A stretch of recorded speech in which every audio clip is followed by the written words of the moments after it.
Today's podcast is brought to you by Stealth Outdoors. The off-season's a great time to rehab your gear, so head on over to Stealth Outdoors at www.stealthoutdoors.com to pick up some climbing stick wraps, cam buckle covers, platform cable wraps, or stealth strip rolls for all of your miscellaneous silencing needs. Today's show is also made possible by Hunting Beast Gear, innovators in mobile hunting gear and the designers of the Beast Sticks and Beast Stand. Check out the latest products at www.huntingbeastgear.com. And now, on to the podcast. Welcome, everybody, back to another episode of the Hunting Beast Report. Dan is in the house. How's it going, buddy? Pretty good. How you doing? Good. I think we got everything going here. We have a special guest for you guys here tonight, and we had a little trouble with getting him connected here, so that's why we're just about a minute and a half or so behind here. We'll get to that in just a moment here. Dan, what's new with you? What have we been up to? Just more so than me, but yeah, this last few days, I had Pat and Pat from Huntstock here. We filmed a bunch of stuff. We went out in the swamp. We filmed the show Hunt Suburbia is their podcast. They got a Living Legends show where they do shows about individuals who've done well. They had me in that. And that should be coming out in about a week. They're doing the editing right now. And they made a song and made a commercial. That was pretty cool.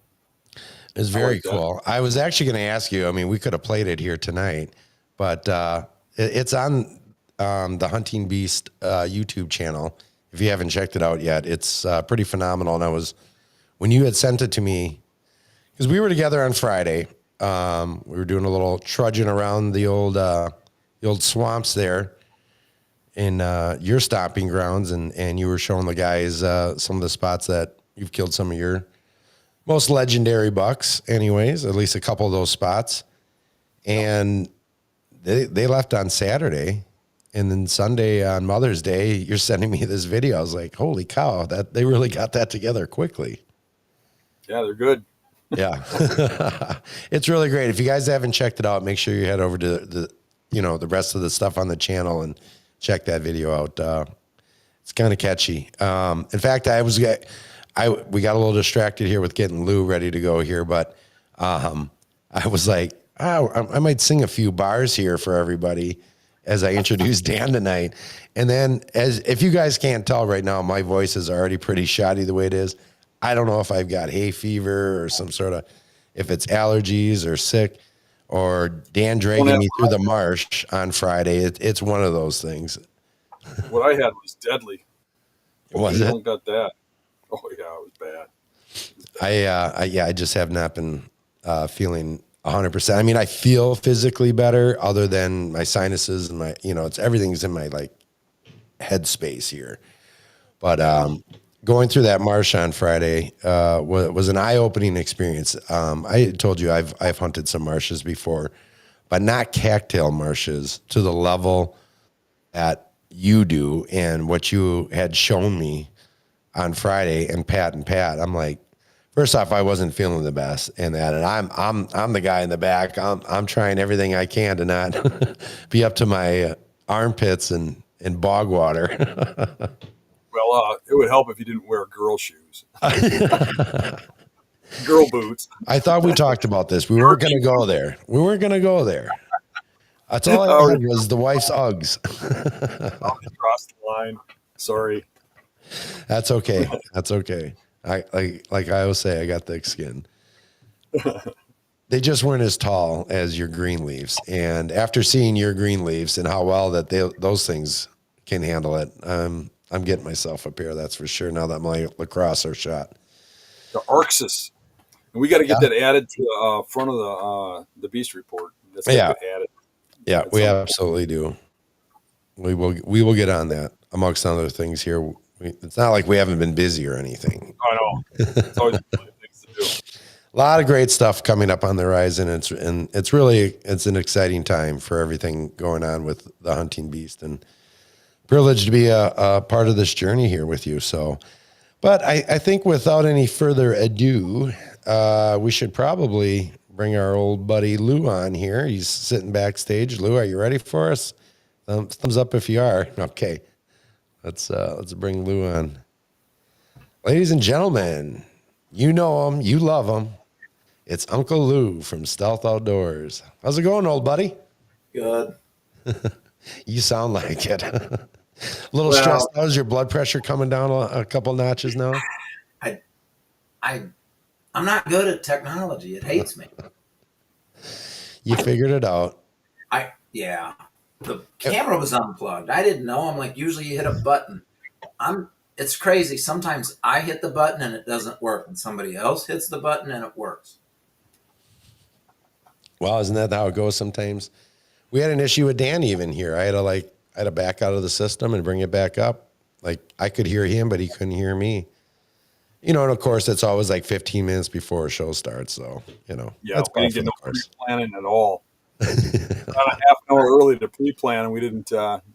We have no idea what we're going to talk about here tonight, folks. Well, I was going to try and sign in early and let anybody know if I was having technical difficulty like I normally do. But my daughter called me from Miami, and I hadn't talked to her in a while. So I said, okay.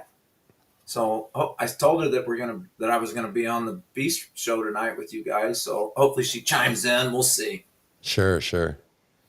Real quick here, I know everybody asks every week here, Deanna. I don't know if this is a question you want to answer, or if you want to. Everyone's asking how your son is doing, and every week it's like we get into it right away. But if you want to, maybe if you're interested in giving an update, he is doing pretty good. He's walking around. He's getting around a little bit. Using a cane. I don't know if I should say this, but his girlfriend wiped out and broke her arm now. So she's out of work. But they're doing good. His back is healing nicely.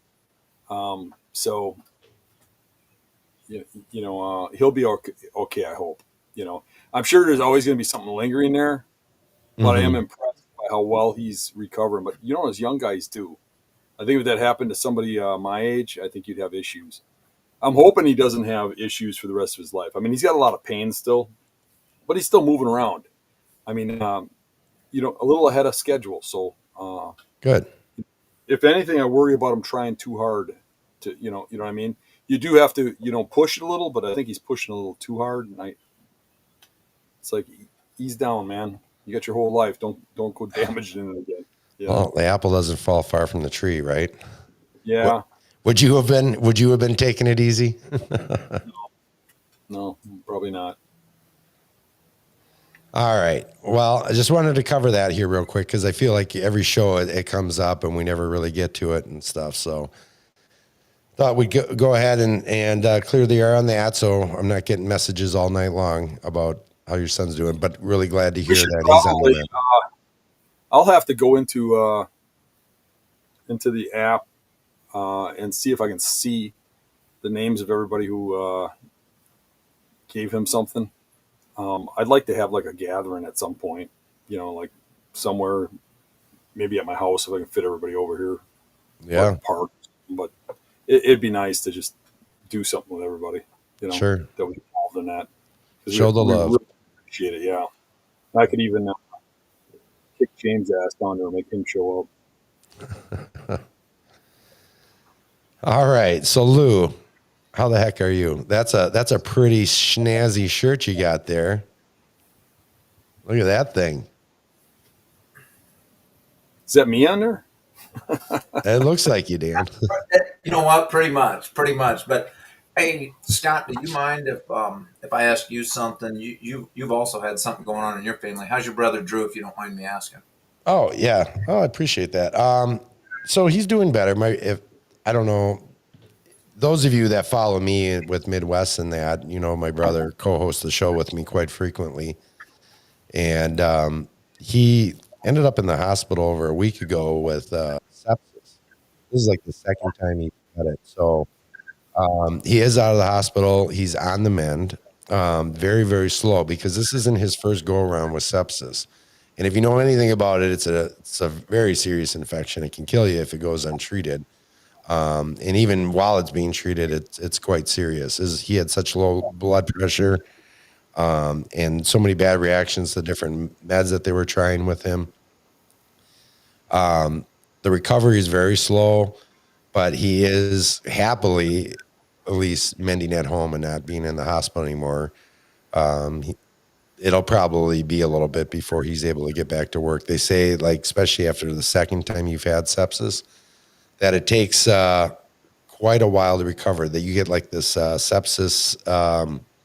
And he told me, and I can't think of it right now. It just gets harder to recover if you've had it more than once. And it's some sort of carryover thing that he's dealing with. So, but, yeah, and it's crazy. I just saw another guy, a friend of mine on Facebook, and that I don't want to name any names in that, that was in the hospital for the same thing, or is in the hospital right now. I'm like, what is going on? Like, it's crazy, you know. I guess as we get older, right, fellas, you know, we have more friends with failing health and parents with failing health and relatives and just people around us. You know, I think it just comes. Well, all the crap age. they're injecting into us and force feeding us is causing a lot of that. Oh, for absolutely. We never had cancer and stuff the way we have it now. And, you know, but now at least there's a little bit of light shining on it. So hopefully people wake up a little. Yeah. You know, Absolutely. Godspeed and prayers for both your families. I hope Rat Slayer and Drew recover quickly, and anybody else out there ailing. I mean, you know, prayers to them too. I know Drew will be pretty stoked. It'll be glad to hear that you're thinking about him. So he's always been a big fan of yours too. Yeah, he's awesome. Well, he's pretty good. Let's not. He's still my little brother. Let's not. He's a lot better. I'm kidding, Drew. When I people aren't feeling good, you got to build them up, right? Right. Absolutely. Exactly. So, all right. Back to that shirt. What's going on? Dan, do you guys want to talk about this? I'll kind of let you guys. I got a shirt on too. See? What do you got? Let's see. Look at that bad boy. So how do I type in the chat? How come there's a couple people saying, where do I get the shirt? Why can't I type in the chat while we're live? We can put a link underneath. We'll put a link in the description. We'll have Scott do that. Yeah. I'll just say it. And they can just click on that and it'll take them right to the store. The new store. I'm sorry if I cut you off, Dan. TheHuntingBeastStore.com. Yeah. Is where you get the 2 shirts. And there's plenty of other items that are going to come in there. And you're probably like, why are we having Lou on when Dan's got new hunting bee stuff? So, Scott, do you remember when we first spoke, when I met you? It was Deer Fest 2019. Yeah. You was it 2019? Yeah. Yeah, you're right. It was 2019. And Dan said, you got to talk to Lou. Well, Dan's always been looking out for me, okay? I met Dan in 2009. I knew him through his forum since 2008. So that's how far we go back. And I even told this on, what did you say we got on that podcast that was live at Deer Fest? Like 14 million views, or was it 114 million views? Anyway, it was like worldwide. So probably everybody's heard this story. But okay, so they haven't. So Dan's been helping my sorry butt for a long time. And Stealth Strips and Stealth Outdoors has finally become something. And I give Dan a lot of credit. So Dan came to me and he said, hey, you want to help me with my merch? And I said, sure.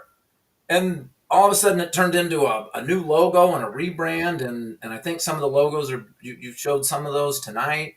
You see a couple of the new shirts. There's some hats. There's some beanies. And it's all at thehuntingbeaststore.com.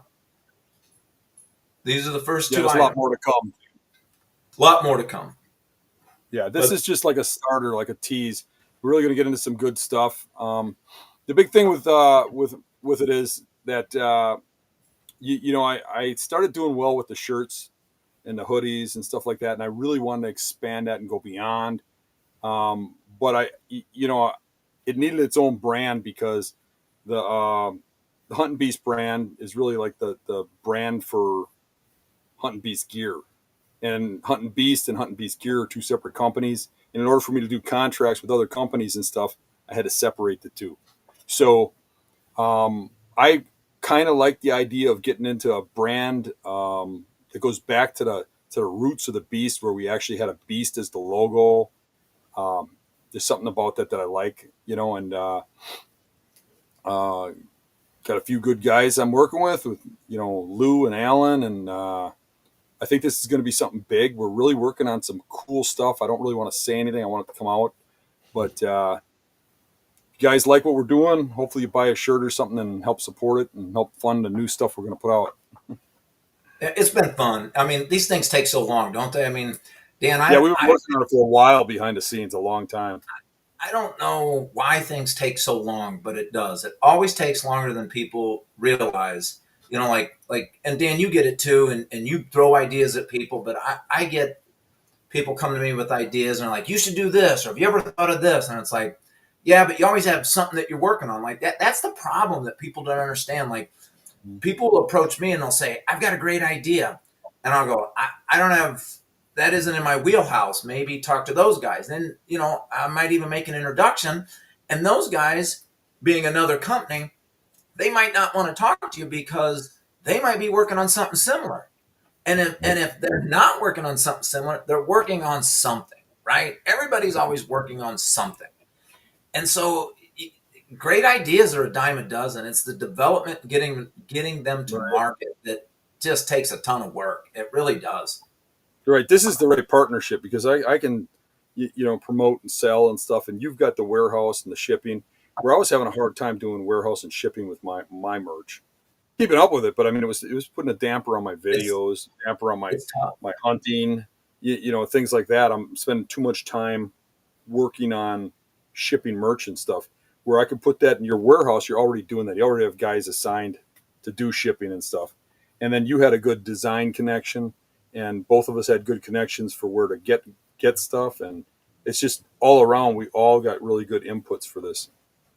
It really has been a good collaboration, and there's still a ton of work to do. But yeah, we've been talking about this for, I'm not going to tell how many months, but it's been more than 2 or 3. And we finally got something out, and there's going to be some hats to follow and some beanies and hoodies. And then we're going to get into some other meat here, and people see it. Just stay tuned and, subscribe to Dan's channel. I mean, he deserves it. If there's anybody that's given to the hunting community more than Dan, I don't know who that is. So, I mean, just you don't even have to buy a shirt. Subscribe to the channel. I hope most of the people watching this are subscribed. But, really though, if you are subscribed, check your subscription if you don't get notifications, because YouTube's been purging me bad. They've been really, when you start getting close to 100,000, they really start knocking the people off of your list. And I've actually gone down about 50 people in numbers in the last month or so from purging. So they'll actually pull your name off there if you've been on for a while. So watch that. And that's a good point. You told me that a while back, and I can't remember if I had to resubscribe or not, but I remember you saying that, and that is a good heads up. Yeah. Do we lose him?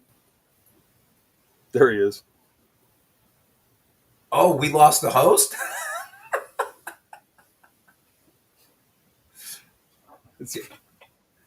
Scott, your volume. Scott, we can't hear you.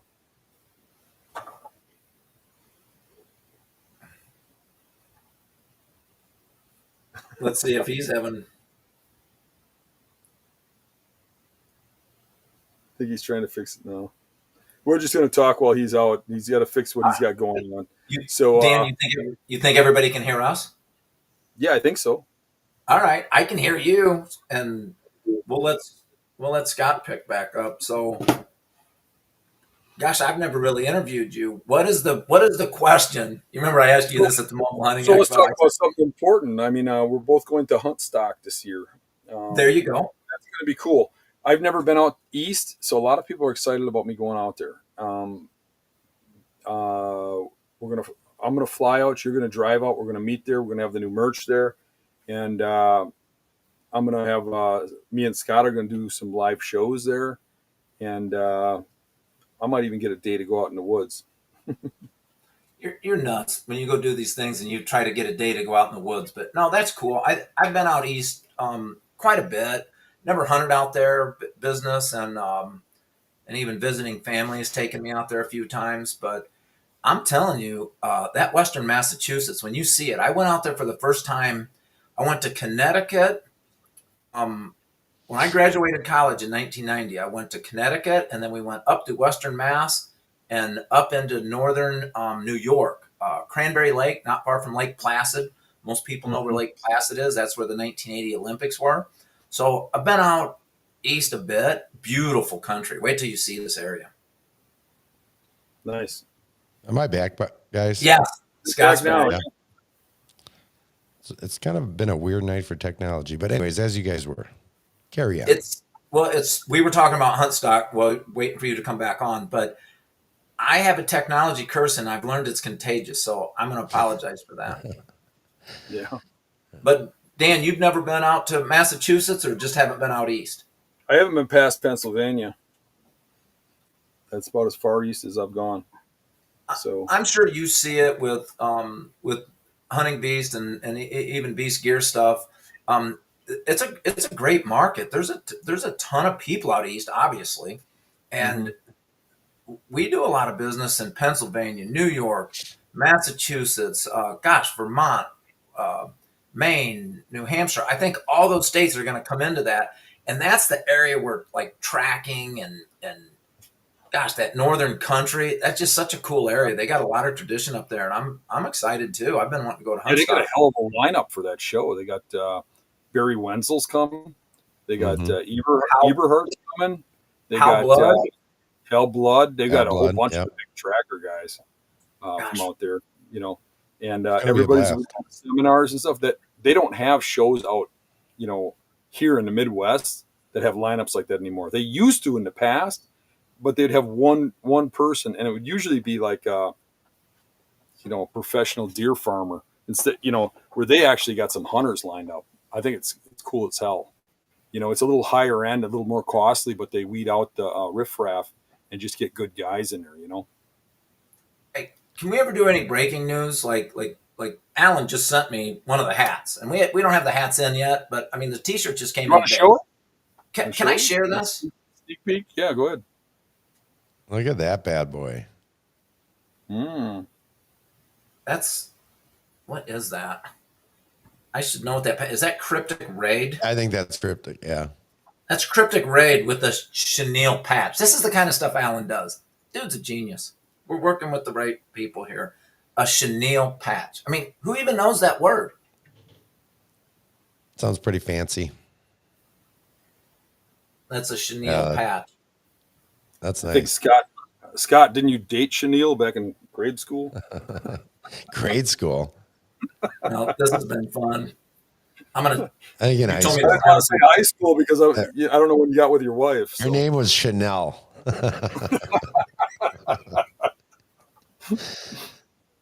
got anything you want to go into about Stealth Outdoors before we get into hunting topics? So, if you want, we've been doing so many different things lately. I don't even know. I always say this time of year hurts my brain, and the second half of the year hurts my back because I have to, you have to plan everything for the year, right? And we've been working with Dan on this thing and putting a ton of effort into that. And then we're trying to schedule. I got to guess what everybody wants for the year.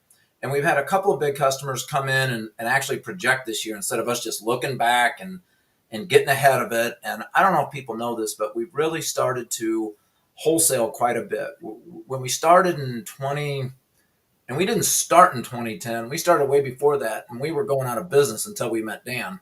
Hang on, I can't point. And he saved our butts back in 2010, just as a friend. Actually, it was late 29, and he gave me the idea for stealth strips. He wanted cable silencers. And so we were direct to consumer, and we had a bad run with a product that didn't sell well. So we didn't have a good network of retail. But all of a sudden, when stealth strips grabbed hold, it was kind of going word of mouth through the internet, right? Through hunting forums, and it just kept going. And then about 2018, we started getting opportunities that were coming to us for wholesale. And now we do a lot of wholesale. I mean, I don't say this very often, but I'll share this. We ship over 5 tons of stealth strips a year. I mean, that's a lot of little, most of these pieces, I don't know why I can't get my hand in front. Most of these pieces are little. So that's a lot of stealth strips. And we thank everybody for supporting our little company. We work our butts off. I wish I was smart enough to know how to have a hunting channel like most of these hunting products company do, where the owner gets to go hunting all fall. I stand over a cutting table all fall. But anyway, last week we shipped 100 yards. I heard somebody coming behind me on my dog. Last week we picked up a new pattern. It's available on Predator Camo. We shipped them 100 yards. That's 100 yards. I mean, by 57 inches, that's quite a bit of material, right? You can wrap a few climbing sticks with that, don't you think? Oh yeah. A few. And then we just got out another order to Osseo, another 100 yards. They've been buying from us for a few years. And so now we're working on a couple other large wholesale orders, and who knows what comes next. But and then did you see we got those silicone twist ties, the stealth grips? Did you guys see that? Mm-hmm. Yep. That's on the website. Plowed ground in the pumpkin patch last Saturday. I don't know. That's all I can think of right now. Well, you got to start thinking here, because I got you on my show on Thursday night. So I let too much out. Did you spill it all? Hell, shit, maybe we'll talk hunting. I mean, darn it, maybe we'll talk hunting. Well, we give that a try. I don't get just too tell much stories from expos. Oh, that's funny. Well, who knows what we'll get into, but I mean, this new clothing line, the new merch and stuff, the new logo, everything about it is just absolutely fire. And I'm not just saying that like working with you guys, but this, I mean, it is fantastic. I mean, I think it's if you guys aren't fired up about this logo and some of this merch, and this is like you said, this is just a sample of some of the stuff. I think it's pretty freaking cool.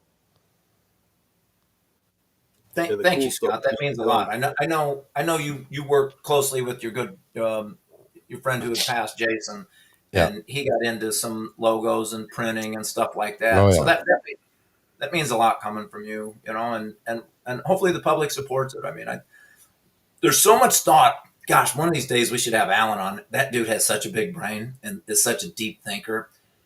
You talk to him for 5 hours and you just barely scratch the surface. I mean, wouldn't you say, Dan, when you get on the phone with him? Yeah. The way this guy thinks is unreal. And to have somebody like that accessible to work with is just awesome. You remember how we found him, Dan? Yeah, I ignored him and he went to you. Somebody, I think I was on a podcast with Dan and Josh. One of the few times I get invited in. So hopefully I get invited back sometime, because I get once every 6 months I get on. And I asked Dan if he knew somebody in graphic design for some help. And he said, no, I don't. And Alan had been knocking on his door through the hunting bees. So Alan just picked up the phone the next day and called me, and man, we hit it right away. I knew this guy was a deep thinker, and I'm like, okay. And so we started doing some stuff together, and it's been fun. Mm-hmm.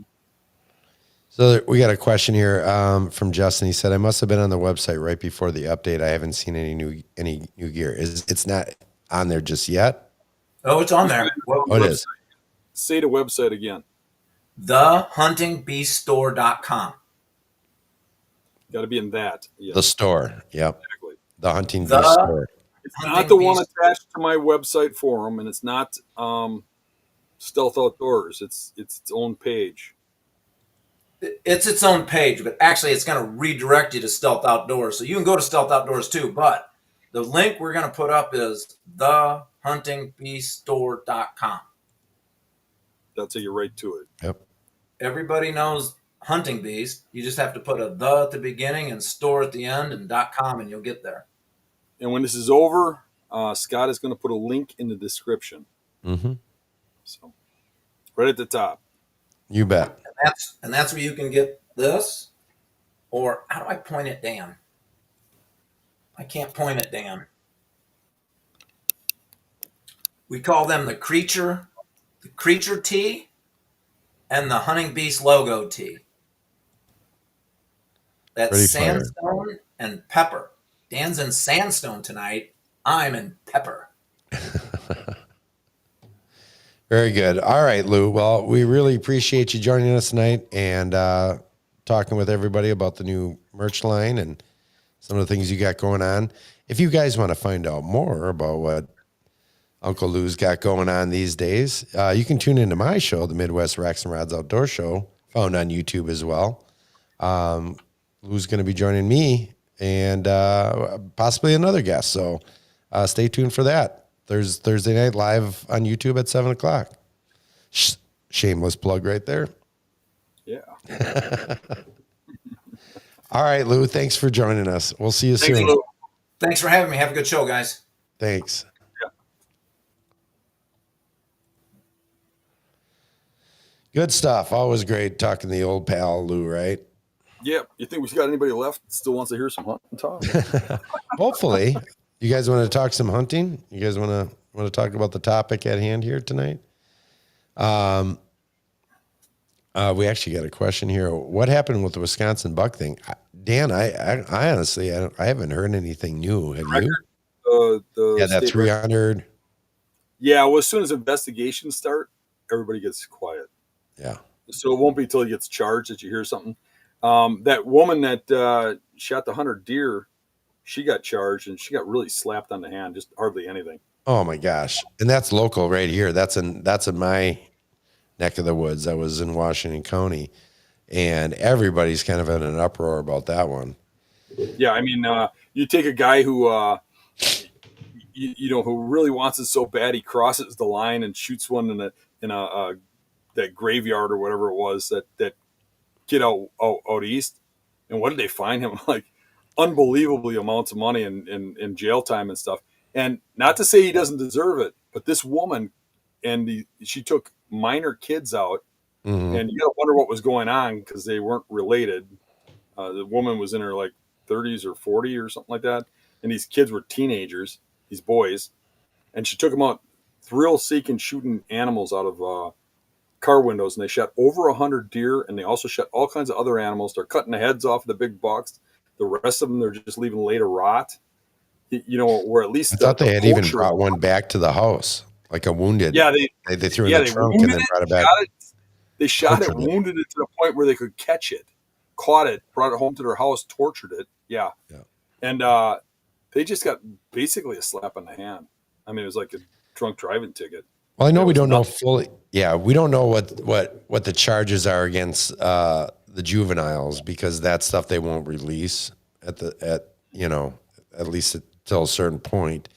So we don't know what's going on there, but she certainly she was the biggest one involved because she was the adult. She was the one driving the vehicle.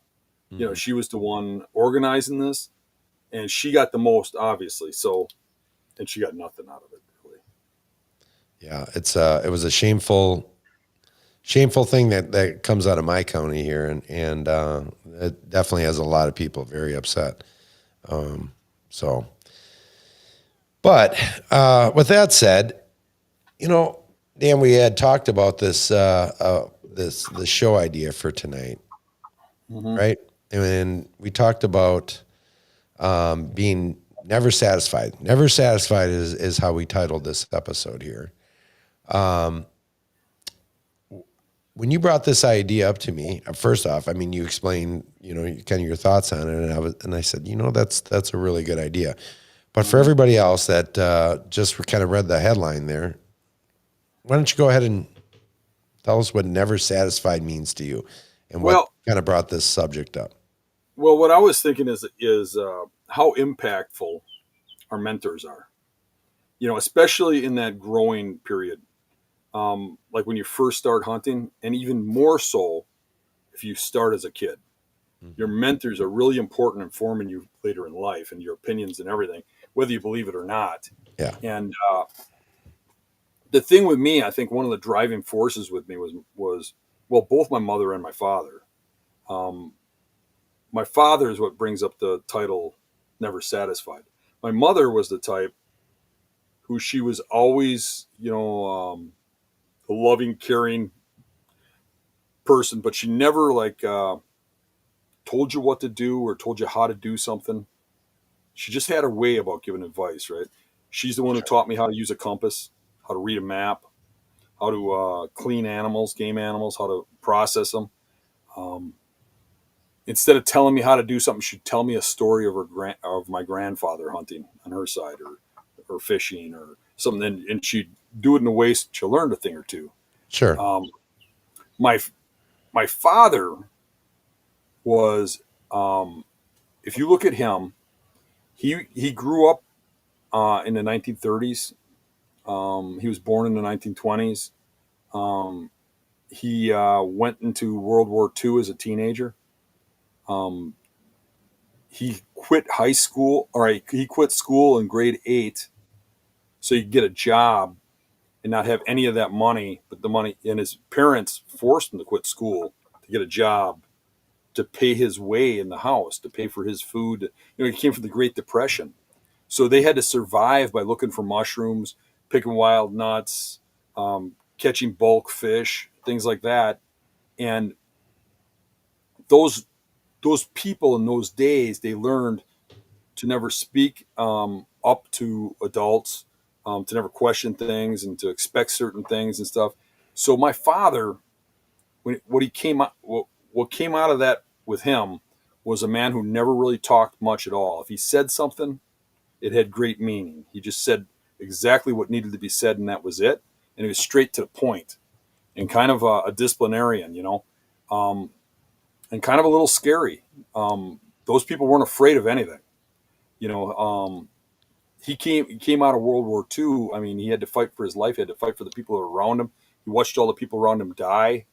He never really, like a lot of soldiers that went through heavy battle, he never talked about it much, Sure. but he lived through it. And, if somebody crossed him, he would fight to the death. And I mean, there was a guy who blew up our mailbox. It was basically, like a 17-year-old kid. And my dad opened up on his car with a shotgun, chased him to his house, blew out all the windows of his house, came back, and ended up having a conversation with the guy's father at gunpoint. And Jeez. we never had another mailbox blow up. But you don't have people like that no more. There were a lot of people back then like that John Wayne style. But I mean, that man would go to any end if you cross it or went after somebody in his family, and we don't have that no more. We don't, people don't have that kind of, stamina or attitude or whatever, but that was created by like that World War II kind of thing. But that kind of formed me in a way that, the man could never say, "Hey, you did a good job." If he went to work and I didn't have anything to do, and I could go off playing or do anything because my chores were done or whatever, if I went out of my way to please him and I mowed the whole lawn, painted the house, planted the garden, he would come home and he'd go, "How come you didn't cut the weeds around the mailbox?" That would be his way of saying something to you. He would never say, "Hey, you did a great job," or something, The next day he'd be like, "Well, you did that the day before. How come you didn't do it again today?" That was the kind of guy he was. And because of that, a lot of guys would look at that as hard or bad or whatever, but it really wasn't. For every negative, there's a positive. And if you look at the positives of it, if you got a loving father who gives you everything you need, everything you want, like a lot of guys from my generation, people like me, came out of that and said, "I'm never going to do that to my kids." And they took their kids and they catered them. They walk them out to a little box blind. They pay for them to shoot a pet deer in a cage. They, you know what I mean? They hand walk them. Where guys, like us, we had to earn a deer. We couldn't even just go to camp and expect to get a good spot. The men got the good spots. You got stuck to the side. You had to earn your way to prove, where now the kids are the special thing, because we don't want our kids growing up like we did. But growing up like we did made us hard, made us tough. And my father, the mentorship in him, was that I was always trying to make that man happy. I was always trying to satisfy him, always trying to show him that I was a great hunter, that I could do better, And he died before he saw what I really became. Not that it really would have mattered, but in my eyes it did at the time. I was just going to ask you, would it have mattered though? I mean, right? It wouldn't have. But there's some drive in you that whether it matters or not, that's what you're pushing for. Right. You're absolutely right. And then it became, when he was gone, there's like a little empty spot, but it was replaced with like my mom and my family. Let them see what I can do, and you're pushing to do that. And I think a lot of people that are hunting nowadays are doing the same thing. Kind of, they're pushing for social media or whatever. They're pushing to have people, pat them on the back, right? When you get older, you start to understand, and you start to look back, and your mind starts to change, and you start to realize that all that was false. I think my dad really did look up to me as a hunter or something. He just didn't know how to express it. I know my mom did, but the fact of the matter is that that drive to please him is what formed me. It's what made me who I am. And that's why you have these great people that come from the kids of those people. And those people were even better than us. But there's some sayings about that. Like hard times make great men make great times, and then that it just reverses the cycle because the great times make weak men. Right. Exactly. Yeah. The old adage. I know exactly what you're talking about there. Yep. Right. And I mean, you need some toughness in your life. I think it has to be tempered, but you need some of that because that's what gives you that drive. It's what pushes you in the right way. It's what gives you that work ethic. That ability at the nearly 60 years old for me to just keep pounding it and going for miles in the swamps. And I mean, you got a taste of that the other night, and we didn't even really go that far. How did you like that? I mean, that's a little bit of a distance, a little poke, but yeah, well, yeah, especially when you're not feeling well. and I was sitting there thinking, man, I'd really like to take those guys out another half mile and show them. So, but we didn't have I would have time. done it. But yeah, it was. So when you're talking about your father, how do you know much about your grandfather? Like, I don't know a whole lot. My grandfather, on my mom's side, was more of the sportsman. Both of them were sportsmen. I mean, everybody was back then, but neither of them did real well hunting. They got a buck here or there, but it was about meat. There were stories about some big bucks, but I don't even think they kept antlers. But he was more the fisherman. He was real well known for catching giant northerns and stuff. Sure. And my dad was more of a fisherman too. He hunted a little bit when he was younger. Didn't hunt when I was growing up, so he didn't mentor me as a hunter. He just kind of watched me. I mean, for instance, when I would kill a buck and bring it home, he would be happy, but he wouldn't say it, but you could tell, that he was happy about it. But I was hunting before I was even legal to hunt. It was kind of weird because there was like morals and ethics were heavy, but it was like this thing you had to feed your family kind of thing. So there'd be tags bought and deer would be tagged and registered and stuff because it was the right thing to do. But I started hunting when I was 9, and you couldn't hunt till you're 12. And I didn't even have somebody going with me. It's different times, Oh, for nowadays sure. you really look down on somebody for that, but literally too, we didn't have enough money. We didn't have enough food. Nobody did. And everybody did that. It was a whole different world back then. Do you think your grandfather had any influence on anything with your dad? Do you think your dad was the way he was just because of going through the Depression and going through World War II, like you said? Like, how much of that do you think played into that versus like maybe what your grandfather did? Your grandfather, kind of throwing dates out here, I'm trying to think off the top of my head. Was he in? Wouldn't have been in World War I. I guess that was. I'm thinking here. What He may have been. I don't know. Yeah. I know there was some family in World War One. I know you're the youngest in your family, so yes. My grandfathers were both dead before I was around, and one grandma. I only had one grandma that was alive while I was alive. Okay, and even she died years ago. So you don't really know much about like what and I'm assuming based on what you're saying is your father probably didn't tell you a whole lot about what his childhood was like, did he? Not really. Yeah. I mean, unfortunately, that's unfortunate, because it's interesting to know your lineage and where you come from and what kind of, because so much of the stuff that our parents, our grandparents did, it shapes us in the way they raise us. And like you're saying, that influence your dad had, even though he didn't even realize maybe that he was influencing you in a certain way, you were trying to find a way to show him, or look for that respect, get some respect out of your, am I saying this right? Am I? Yeah, you are. That kind of goes into the whole title that we came up with the "I'm never satisfied" thing. Yeah, because literally I'd kill a buck, and then when you get another tag, or as soon as you could hunt again, he was on to the next one, and it's been like that my whole life. People look at me like I'm crazy, but you can ask Jay Trudell, who you just met, my taxidermist. Right. I drop a buck off there that I shot, and if I don't shoot another buck for 2 years, I never even see the buck. It just goes there, gets mounted, gets hung on the wall, and I got to go in there and go, which one was it? It's that one. What you did on Friday, right? Because, like I hadn't seen that buck, that grunt buck from Iowa. I haven't seen that since I shot it.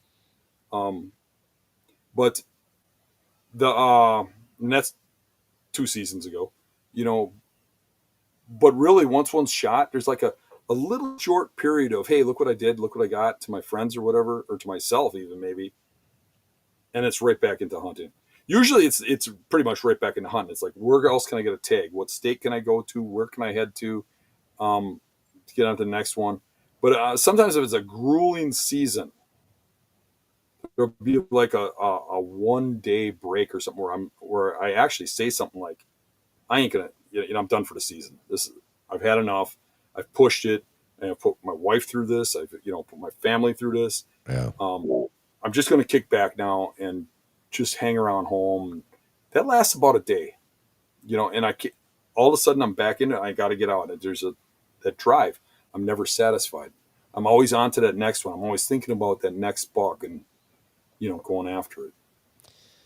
And do you think that's due in part to the way Totally. you're with everything with your dad, like just the way. Totally. Not just my dad, but all your influences. Your influences are what makes you. Okay. You know what I mean?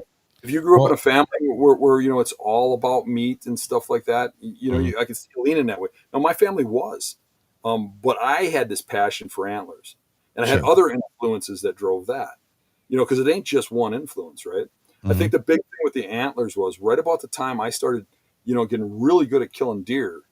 You had one tag.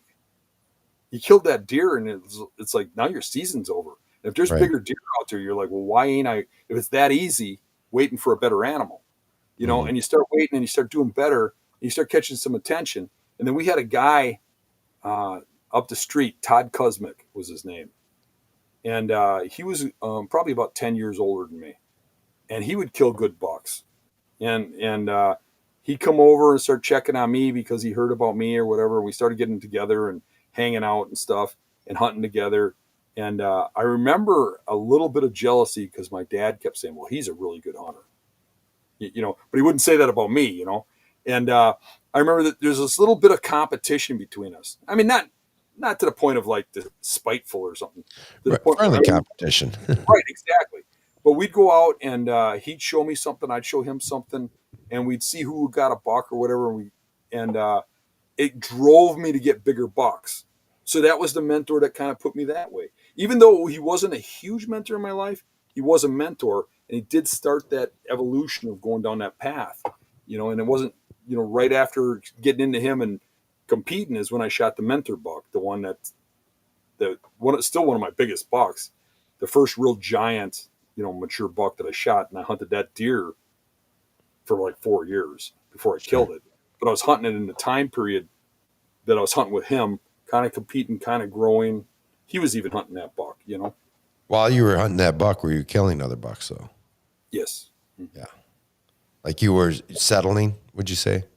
Settling later on, yeah. Yeah. I always ended up getting a buck like towards the end or whatever.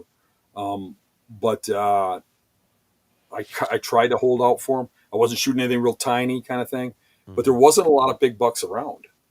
There really wasn't. I mean, if you shot a 2-year-old 8-pointer back in those days, they'd be talking about it in school. It might go in the paper.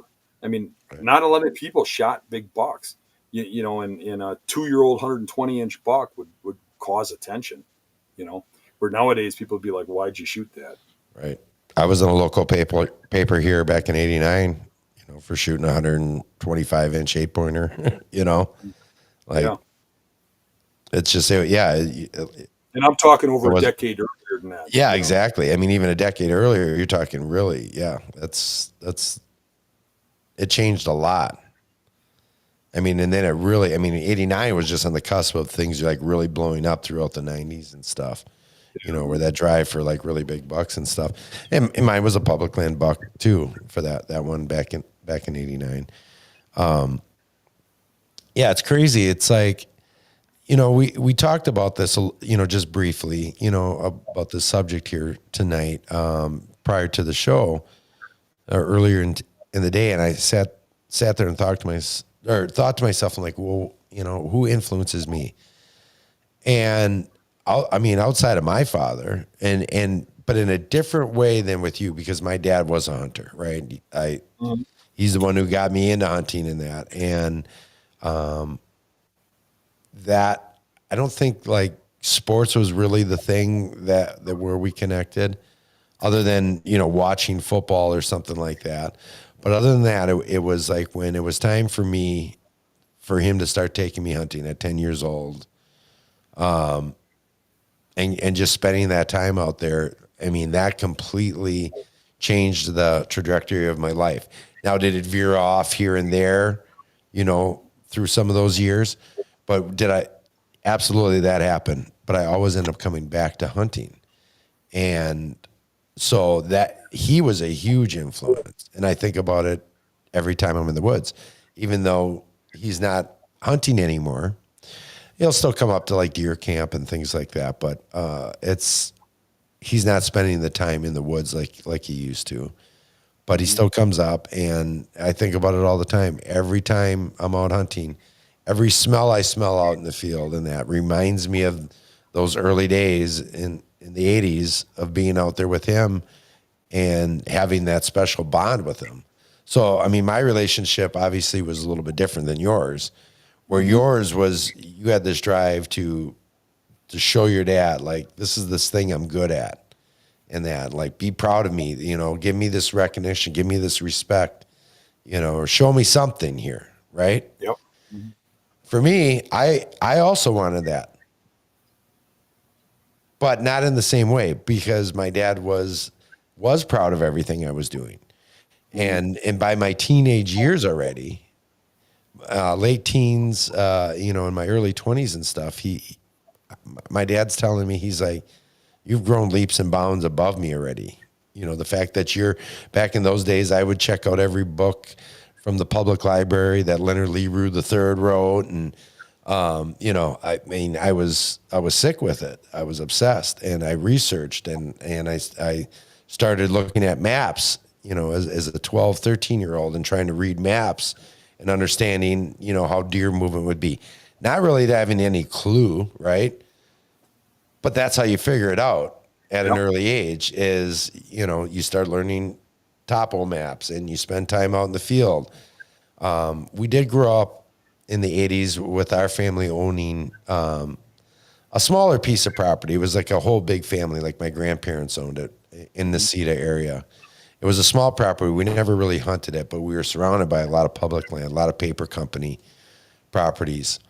And so I cut my teeth on public land. And even before I was a deer hunter, I'm tromping through the woods with a, you know, a pellet gun and a salt shaker, because my dad's younger brothers used to tell me, if you can sprinkle some salt on the tail of a whitetail, you'll be able to catch it. And well, I was that dumb 6-year-old running around with the salt shaker from Grandma's cabinet up there at the cottage, trying to chase whitetails around, trying to sprinkle salt on it, obviously. that doesn't happen. But I mean, so when we're talking influences, yeah, my dad was a big influence, but I don't think it necessarily is on the same level. But I think as kids, we're always trying to do that anyways, right? Sons Yeah. are trying to show their dad, Right. It's just like, different ways, and you get different things out of it because Mhm. of it. Like your dad, when you're reading those maps and stuff, probably helped you with them. right. You, Oh you yeah. know what I mean? Like, I Yeah. give you some advice. Mine taught me by you'll learn. You go out there and do it and learn. Like one of his favorite ways to take me hunting was he would go fishing, and he'd pick some destination, and it might be you're going for a road trip in a long distance. It might be Okay. River Falls. It might be Black River Falls. It might be way up north. It might be Nacita. He'd go fish the Yellow River or something. And when Mhm. he would do this, he would just drop me off at some random public land I've never been to before. Just say I'll be back in 8 hours. Meet me here, and he'd leave. And you're talking that was from when I was 12 to about 15, 16. He would do that constantly. You know, That's in crazy. the fall.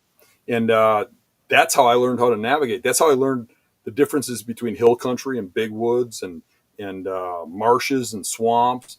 And that's how I got good at all those different properties. Is because I never knew what was going to get thrown at me, but I'd go in and I'd figure it out and I'd get on deer. Sure.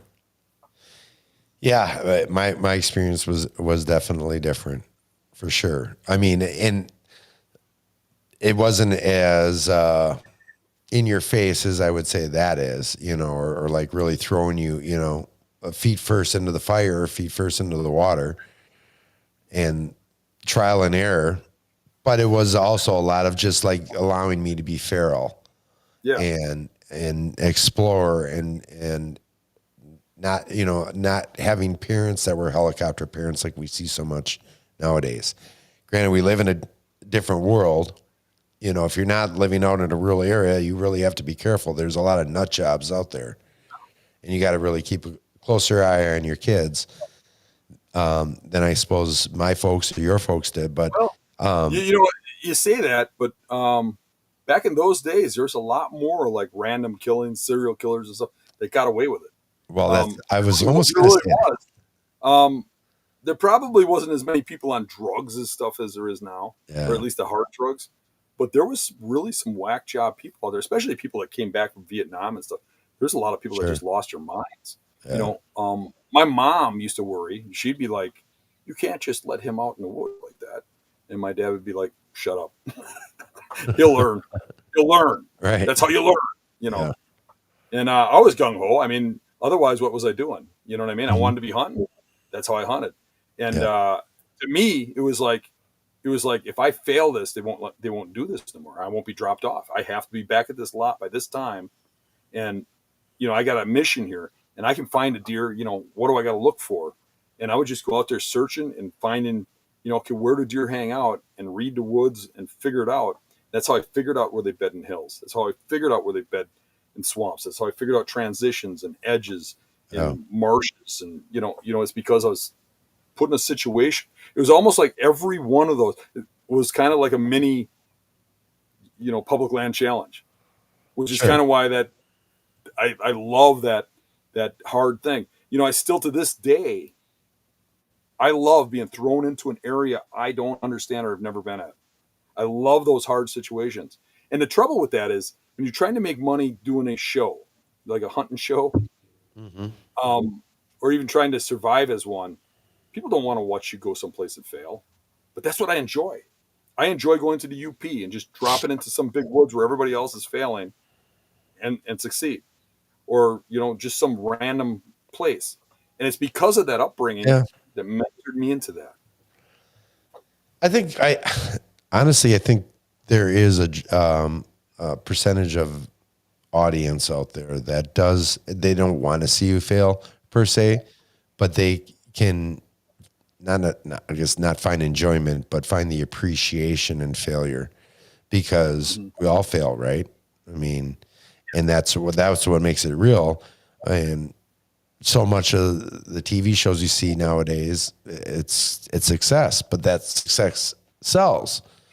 I think the real fans do not care if I shoot a deer. I really do. I mean, people can answer in the comments if they want to, but I think, I've killed over 50 Pope and Young bucks. What do I got to prove? Right. So to me, another 140-inch buck on the wall really doesn't matter. Conquering Michigan matters. Conquering the UP, conquering the state forest matters. Tomorrow matters. Yesterday don't. I ain't taking all those trophies with me. So my adventure tomorrow means more to me than my adventure yesterday. Sure. Speaking of influences, is there any, and I'm not talking about necessarily mentors or anything, but who else has influenced you over the years? If you could throw out, a name or two of somebody that you looked up to, whether you knew them personally or it was just somebody you followed because you were reading a magazine or you did watch a show or something, or somebody had something out there back in the day, that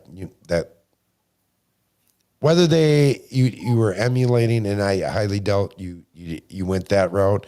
You've obviously found your own path, but just somebody that you kind of thought was, looking back, would have been an influence on you. Yeah, back in my day, people didn't tell you how they did it. There was a big secret thing. Sure. But they would give you little hints, and they would show up with big bucks all the time. Those people were the people you looked up to, and I think some of my people that I looked up to were guys like Miles Keller was a big one. Sure. Miles Keller was a very quiet man, very professional. I talked to him many times. I met him at shows because I was doing a lot of shows in the from the late 80s to all through the 90s. I did shows for Buckmasters, for tree stand companies, for all different kinds of people. I go work at these shows and stuff to be around other hunters and Miles Keller would be at a lot of those shows, especially in Wisconsin and Minnesota. He was from Minnesota. And I mean, amazing enough, sometimes I talk to young guys who are really big hunters. Like the guys from Huntstock didn't even know who he was. They'd never heard of Miles Keller. Like, freaked me out. They're getting all the top hunters under Hunting Living Legends show. I'm like, you don't know who Miles Keller is? But they're a lot younger than me. But Miles Keller shot the most Pope and Youngs of anybody back in that day. I think somebody's beat him by now. But back in those days, it was different. It was a lot harder. There wasn't as many bucks. And he did things that were just crazy. Like, he came to Wisconsin and, hunted hard and shot on a road trip, the Wisconsin state record as an 8-pointer. It scored 175, and it held our state record for something like a decade. Yeah. Or close to a decade. It was incredible, the stuff he did. And when we'd see him at a show, I remember, a little kid or something would poke on him and go, "Can I get your autograph?" He would stop, sign the kid's autograph, talk to him for a little bit, ask him how he was doing, ask him how his hunting was going and stuff, and spend time with that kid. Maybe 5-10 minutes, which was a lot, to take out of his show or whatever to do that, and just ignore everybody else around him to do that. And, he would always take time for anybody that, stopped him. He'd always talk very respectful. You never hear him talking, nasty about people or bad mouthing people. I just really like that. The other one, I guess, would have been like Gene and Barry Wenzel. I really like Barry, though. He always was like kind of funny and stuff. He always hit it off with me. Not that there's anything wrong with Gene. Just I liked his joke aroundery, but guys like that, and that's a lost era. There ain't people like that no more. The big thing about guys from that era was they had to earn it. And what I mean by that is you had to have a resume of giant bucks, or magazines weren't writing about you. Gordon Whittington wasn't calling you, wanting your story. You had to be somebody. You know what I mean? Where nowadays, everybody can build their own platform. They can have their own podcast. They can all build themselves up without that help of somebody else. And I think that help from somebody else was important. I think skipping that has put a lot of people in this industry, as they like to call it, that really don't belong there. And I don't mean that to be mean or nasty or anything else, or to think that I'm big-headed or something. I mean that in a way that some of these people don't know what they're doing. They've just gotten lucky a couple times, and they're portraying themselves as experts. And it's really hard to find good information now because of that. I mean, a lot of them do regurgitate other people's stuff really well. But really, to me, I mean, a person to have a platform and stuff, you would expect them, if they're a whitetail expert, to have shot whitetail bucks, in the situations that they're referring to. Well, yeah, I mean, I think Numbers. the regurgitation thing is that's for sure. I mean, because by and far, most of the information that we all know has come from somebody, and then it's been repeated over and over again. Like just talk about the wind, right? Everybody has a theory on their wind. Everybody has a theory on scent control and broadheads, and I mean the list goes on, and it just depends on what wheelhouse you want to get into there and kind of attach your flag to and roll with. But I guess the other question I had here, Dan, for you is, how much do you think you've influenced others? I mean, Well, I hope that I've done a lot of influence, and I think I did. Yeah. That was really my main goal. When I started deciding to teach people how to hunt, I wanted to make people better hunters and hunters better people. I thought that bringing people into hunting would make them better people. Mm-hmm. Bring them out of the cities, bring them out of the crime, the drugs, the alcohol, the womanizing, and bring them into the woods where everything goes back to God. That was always my goal. And I got a lot of kickback and a lot of hate for that at first, because when I started that, not many people were sharing information, and it was supposed to be taboo to do that. So there was all these haters about teaching people how to hunt, or giving advice, or giving away the trade secrets. People are supposed to earn that. You're not supposed to tell anybody but your kid. That kind of thing was the norm. And I got a lot of hate mail for that. That's gone away, and now everybody shares. Right. It's become the norm now. Now the hatred goes to like, you're selling out my public property or whatever because you hunted there. Well, I got news for you. Somebody hunts at every public property and does a video at every public property. It doesn't really make a difference. People just shift around all over the place. Some place might be popular for a day or two, but I kind of went off on a tantrum there. No, you're fine. And quite honestly, I'm assuming you take a good amount of pride in the fact that you have, I mean, you see it in the comment section on every show that you do, from people that have learned and have been influenced by you. I mean, do you take a level of pride in that? Yeah, I do.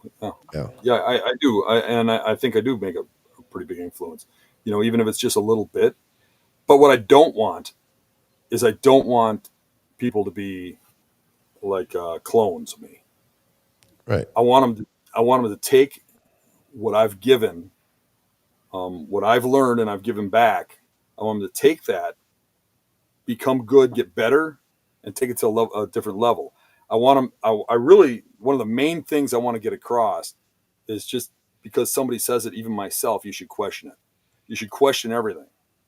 You should Sure. find out for yourself, because what happens is even me, through time, I can't think of specific examples, but there are a few.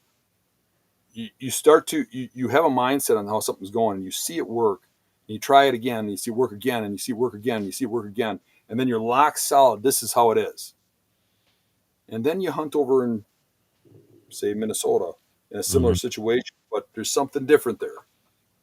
And you start to see a tweak to it, and you start to learn, oh, so it does work that way, but it's influenced by this. And you grow, you know what I mean? So if you take your influences and what you've learned, like what Scott's learned, right? You know some things from hunting. You know some things that you've learned, that you've killed deer with and stuff. You take that and you look at the things that I teach about that, and you combine them and you put them in a mixing plate and you mix them up. You're going to come up with a better system than Dan had, and a better system than Scott had. You know what I mean? Take the good, leave out the bad, But always take those influences, always question, always try to grow. I don't think you should follow anybody 100%. You should be your own person. But you can get the basics, you can get the direction, you can get a real big head start from a guy like me, or a guy like John Eberhart, or a guy like Barry Wenzel, or a guy like Miles Keller. I really looked up to Miles Keller, but do I want to be Miles Keller? No. Oh, you want to be Dan Infalt. Yeah, but he had a lot of influence on me. Mm-hmm. if you look at any of those names I just gave you, or any big name in the industry, look at Hell Blood, right? Any of these guys, right? Every single one of them is a very unique individual. But all these people out there trying to be somebody are all clones. They're all the same people. Yeah. Every person that does really well stands out. They're an individual. They're a self-thinker. They're driven by something inside of them. And they're thinking constantly on how to improve. All those other people just kind of blend in. So if you want to be the best you can be, you have to be kind of independent. You can take that stuff in. You can kind of, take all that stuff in from people that are great, but always question it. Always have that little bit of, let me prove it for myself kind of attitude.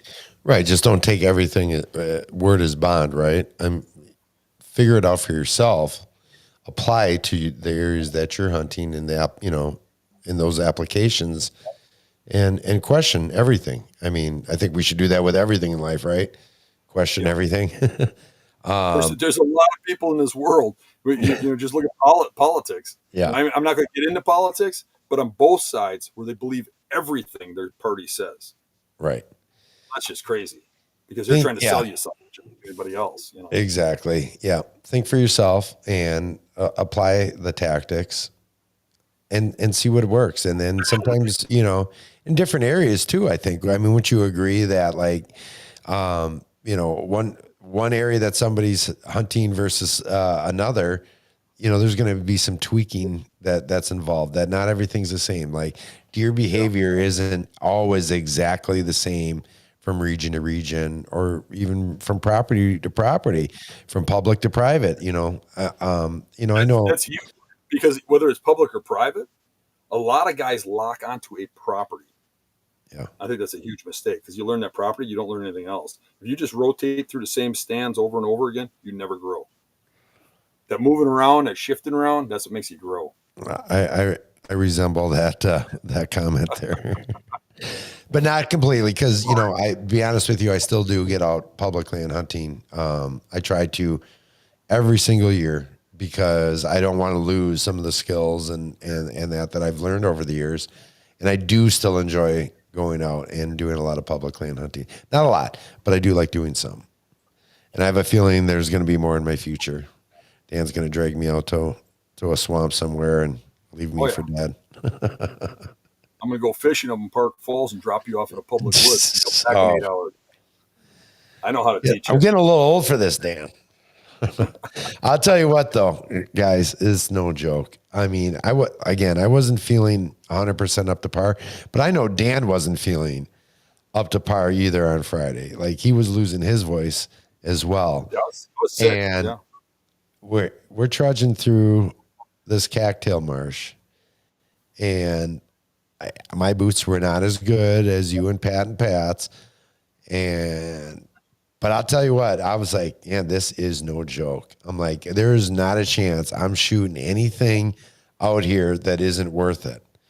And what did you say? The question was asked, that one of the Pats asked you, how long does it take you to drag a deer out of here? And your response, if I'm not mistaken, was, well, sometimes the sun's coming up in the morning. Mm-hmm. Yeah. Like, that's crazy. Like, that's absolutely true. And I never worry about that. I go to where the deer are and I shoot them and I drag them out. Yeah. It's one step in front of the other, and I smile the whole way. And if you don't have that attitude, I don't know how you can be successful. Well, that's sure, absolutely. That's like a basketball player saying, you know what, that first quarter I'm going to throw some hoops. After that, I'm pretty tired. It's like you dare the win, or you dare I got the mindset that in order to kill the biggest bucks that are on a property, especially if you're hunting public property, and even if you're not, if you're after the biggest ones, you have to put as much effort as it takes into that. And that might go through, over your head a little bit, but it's like if you take a day and you go doe hunting, well, to me, that just blows my mind. It's like you just wasted it. If you still got a buck tag in your pocket and you're hunting does, and you could say, well, it's hot today, deer are somewhere, they're moving somewhere. You want to kill it or don't you? Every time you're hunting, it should be 100%, not 90%, not, well, today I'm going to hunt by the truck. The day I hunt by the truck when the buck is out further is because I had to do something and I got out too late and I have to hunt there. And I'm still going to be hunting. Well, okay, where's that buck going to be if he's over here?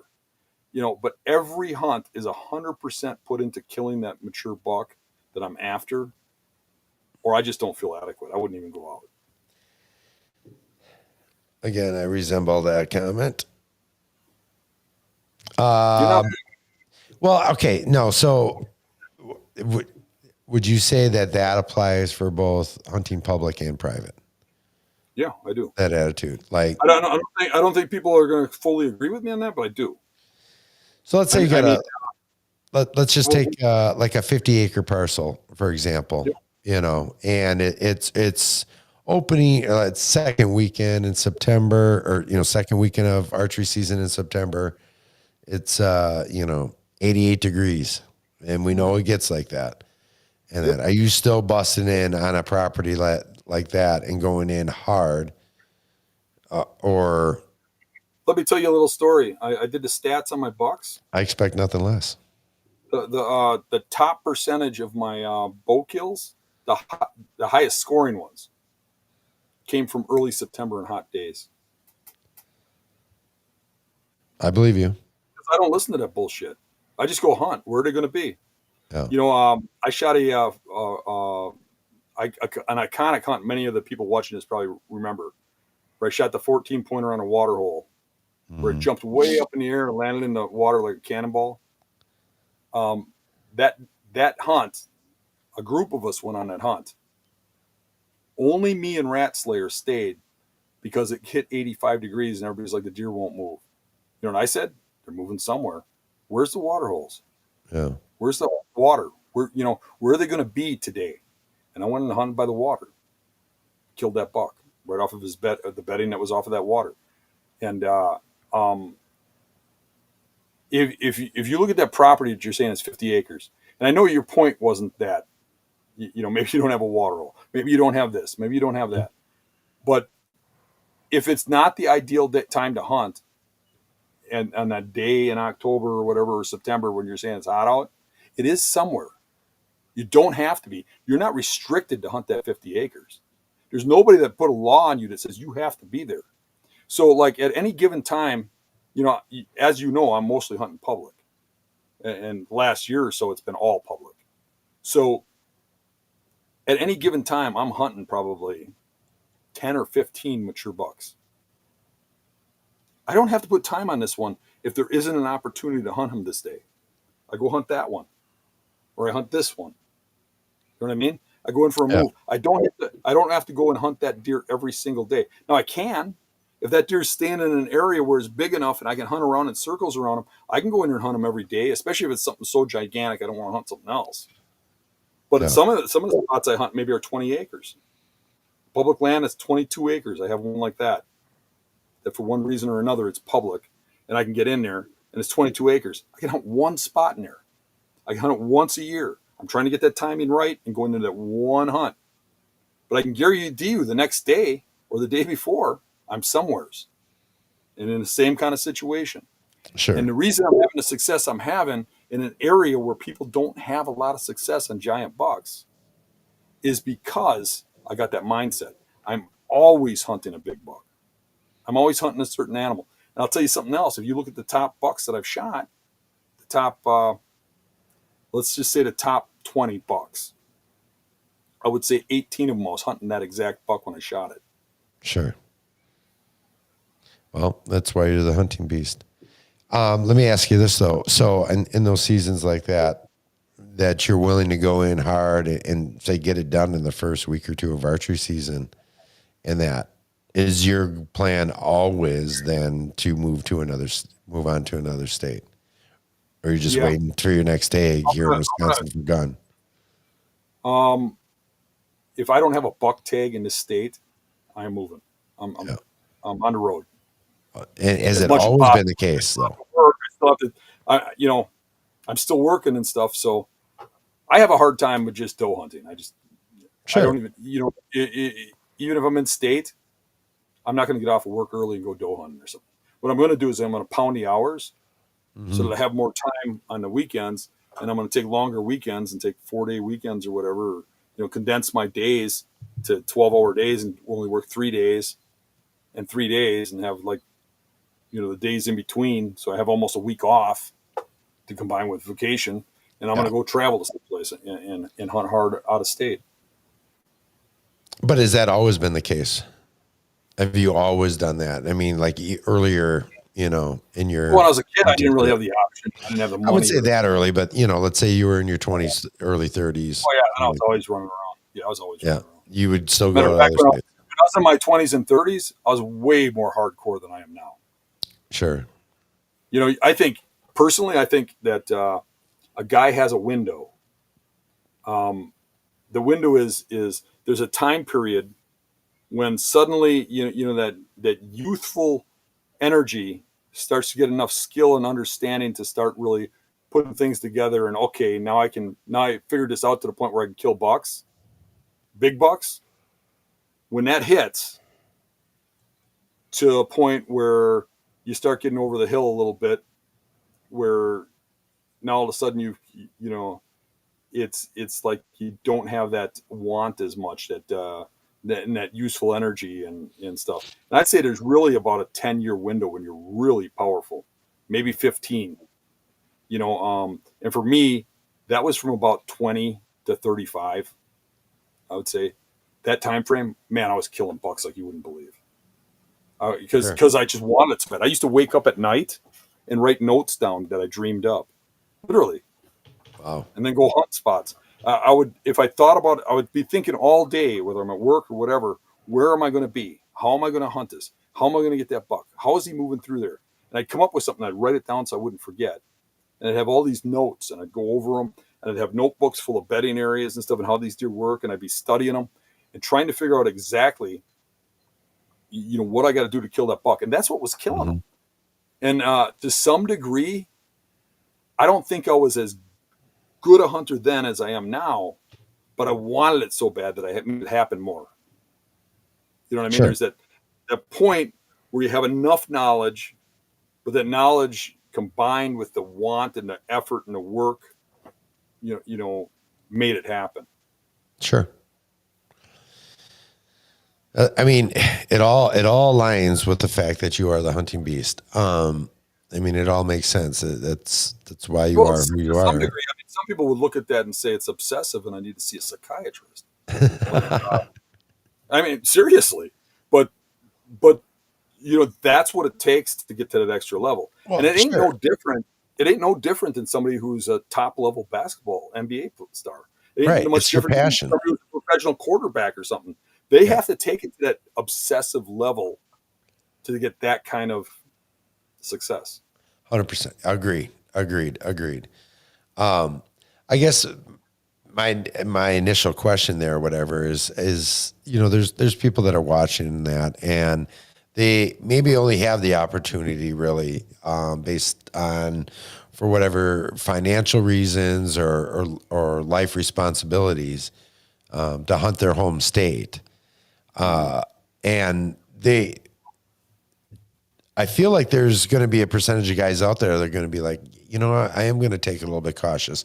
And then there's going to be those guys that only really want to hunt the rut. They're fearful of killing a buck too early in the season and missing out on spending that time in the woods in October or November, December, if they're late, or even January, if they're late season guys. So if I took that advice, you could take almost half of my bucks off the wall. They want to have half of what they could have. Yeah. As a matter of fact, you take some of my very, very biggest bucks off the wall. That's just stupid thinking. Sure. I mean, if you shoot the big buck early, you shoot it early.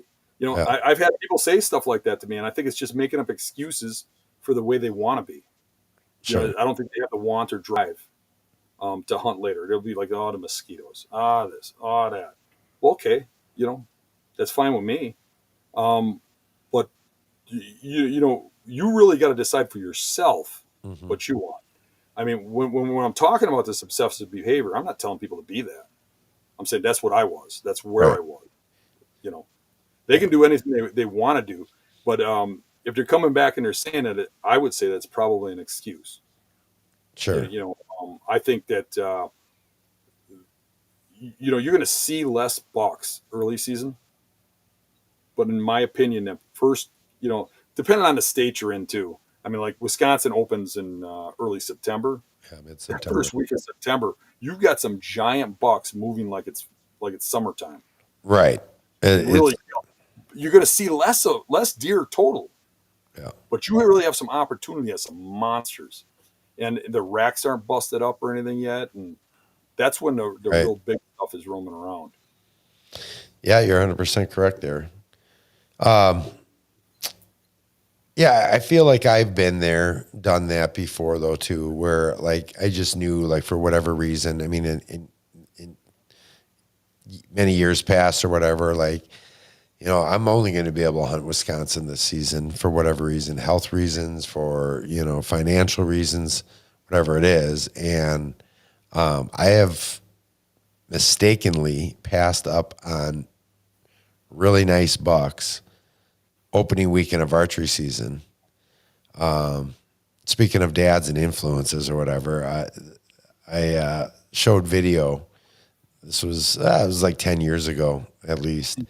And I came back and I showed the video to my dad. My dad's watching the video as this buck walks away. It's a nice really beautiful mainframe 10-pointer. Probably one of the better bucks I've ever killed, probably closer to 150, but there was 2 other bucks that I was after that season. And his response to me as he's sitting there watching, like, all right, I'm waiting for the arrow to fly. And I never let it fly. And the deer walks off the camera. He goes, "You dumbass." And I'm like, I said, I feel a little bit like a dumbass because that was a really good buck. But I said, there's 2 other bucks that I'm after on this property. Yeah. One of which I never saw again. And the other one was killed on opening morning of gun season. But so, yeah, retrospectively speaking, sure, I regret not killing that buck right away. And then, moving on to, Indiana or Ohio or some other state. Some of the ones that are a little more affordable than going to Illinois. But, yeah, I can definitely understand that mentality that some guys have. If they cannot afford to go, they don't want to give up their entire hunt. However, like you said, there's consequences for that too. You're missing opportunities to kill the buck. Do you want to hunt all season, or do you want to have that buck on your wall? Yeah, not only that, but if I understand, some people don't have vacation. Some people, do not have understanding wives. But you're also missing out on an adventure where you're going to learn something. Part of the reason I like moving all over the place, because that too, when you travel hunt, most well-known hunters who travel will go to the same area over and over again, the same spot in Ohio, the same spot in Iowa or whatever, because that once you know an area, it's like knowing an area back home. You will start killing stuff there, where I like floating around. You know what I mean? But I was going to say, like, starting to understand that particular region or properties that you're hunting there. Correct. But if you're not going on that road trip because you can't afford it, well, really, what does it cost? A vacation hunting isn't that much different. It's a lot less expensive than a vacation, out with the wife where you're going to spend $1 bazillion. But you know that as well as I do. But you're missing out on that adventure and on that learning. You're going to learn about a new area. You're going to learn about a new type of hunting. You're going to have a little more expertise in whitetails, because every time you go someplace else, you can relate that back home. You can relate that to other terrains. You can relate that to other spots you hunt. So you grow as a hunter. It's no different like if you're a machinist. If all you do is ever run the lathe, well, yeah, you're a great lathe machinist. You know what I mean? When you start going and running the mill, and you start going and running the CNCs, you start running, the other equipment, you become a well-rounded person. Then if you venture out and learn how to grind, you learn how to do this, maybe you get a little into engineering, you grow. You start understanding the whole concept better. Hunting's no different. I mean, whitetails, every time you look at them from a different angle, you learn a little. Every time you try different terrain, you learn a little.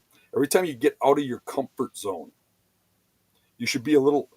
What you need to do to get to be a great hunter is to get comfortable at being uncomfortable. Yeah. Like I'm not afraid to be in the dark a mile back, and the reason for that is because I've been there so many times. That's that thing. A new hunter doesn't want to do that. He's afraid. He's going to race back to his car at gray light because he's afraid. Yeah. You got to get in everything with hunting or anything you do in life. Actually, you got to get comfortable at being uncomfortable. You got to be just okay with it. You're going to get to the truck eventually. Absolutely, preach. Yeah, that hits the nail on the head right there. Is pushing yourself and being uncomfortable for sure. I think there's a lot of guys out there that, now don't get me wrong, like when I'm out in the woods, when it's getting to be last light and I'm not seeing anything or I'm waiting, I want more light because I know like that buck should be getting close, to getting up out of his bed, and maybe I wasn't close enough or whatever. But at the same time, when I'm not seeing him, I'm like, well, it might as well just hurry up and get dark then so I can start this shit over again tomorrow. You know what I mean? Yeah. I mean, I'm working on my beast mentality, Dan. I am. I've got a long ways to go here, but I know you're going to show me the ways here. It started last Friday, trudging through that marsh. And I said, I've been in marshes before. That marsh was different. That marsh hit different than some of the marshes I've been in before. Those cattails, I can't even imagine what those cattails look like in September. Well, this has been a good episode. I hope you guys have been enjoying it here. Influences, right? And who influences us. Some of you guys have been maybe influenced by TV hunters and that. There's nothing wrong with that. And I mean, I know I was early on, in my younger days. I was influenced a lot by authors and stuff that I was reading. Charlie Alsheimer. I used to read a lot of his stuff. Like I mentioned earlier, Leonard Lee Rue III, Way of the Whitetail, all that kind of stuff. Just kind of understanding as much as you could in the 80s and that about, deer biology, I guess, and behaviors and things. But I think you learn a lot more out in the field. As time went on, yeah, I enjoyed TV hunting shows when they were on. It never really felt like I could relate to it. But to me, it beat watching a whole bunch of other stuff that was on TV, that's for sure. Like it was enjoyable because it was hunting. It was the outdoors, and it just made you want to get out there that much more. Right, here we got one. Pull this one up right here from In the Woods. Fitzgerald's were the bomb. Chuck Adams. I mean, yeah, Chuck Adams was a big influence for a lot of people. That beanie cap that he had, iconic. Yep. Smithsonian type stuff. The hunting Smithsonian. And then Fitzgerald's. What are your thoughts on Fitzgerald? Did you ever watch any of that stuff? I mean, he's a little unorthodox. The thing I remember about them the most was they were some of the first video people. Yeah. And when they came out with the DVDs that they did, it was like TV used to, if anybody's old enough, they can remember this, they used to black out the kill shots. So you didn't watch it, and it was more about hunting, and the DVDs were, more like storyish, right? Sure. And then all of a sudden Fitzgerald's come out and they showed kills. Not only kills, but their videos were like down for the count, like 10 kills in a row. were passing through where they showed the arrows going through. And the whole world was like, what the hell? That's what I remember about them. They did a lot of entertaining. And I wasn't really that much into the entertainment thing. At first, it was really shocking. At first, it was really cool to watch. First, I wanted to see it, but it faded with me real quick. It didn't fade with a lot of other people. The industry kind of went that way, and I think they kind of led that in a mild way. And then it went into the deer farming and stuff from there. And now it's kind of revolutionarily coming back to the regular hunter. Yeah, I think there's always going to be this ebb and flow, right? I mean, I think we're going to go, whether it be, right now, public land hunting is kind of peaking in that. Well, I do think with the videos, you got to remember too, that a lot of that stuff was when you're first starting to see deer get shot. And then it was you're first starting to see big bucks get shot. Nobody had seen that. Right. And now you can go anywhere and watch just thousands and thousands of hours of that and see new stuff every day. And it just doesn't have the thrill anymore. It's just watching killing, right? It's no longer a big deal.